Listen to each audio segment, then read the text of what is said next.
بسم اللہ الرحمن الرحیم۔ زینب اسلامک ٹی وی کی طرف سے میں آپ لوگوں کو ایک ایسی آیات مبارکہ بتانے جا رہی ہوں جس سے اولاد کی پیدائش سے جو لوگ نا امید ہوں ان کی امید انشاءاللہ برآئے گی۔ سورت مائدہ کی آیت نمبر 17 کا ساتھ میں طریقہ بھی بتاؤں گی۔ آپ لوگوں نے اس آیات مبارکہ کو پڑھنا ہے۔ وَلِلَّهِ مُلْكُ السَّمَاوَاتِ وَالْأَرْضِ وَمَا بَيْنَهُمَا يَخْلُقُ مَا يَشَاءُ وَاللَّهُ عَلَى كُلِّ شَيْءٍ قَدِيرٌ۔ سورت مائدہ کی آیت نمبر 17 ہے۔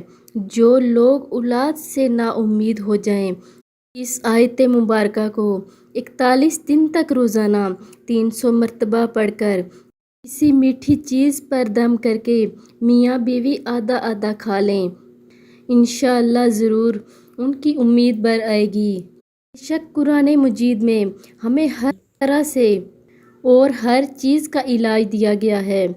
آپ لوگوں نے اس ویڈیو پر ضرور عمل کرنا ہے اور اسے آگے لازمی شیئر بھی کرنا ہے۔ جزاک اللہ خیر۔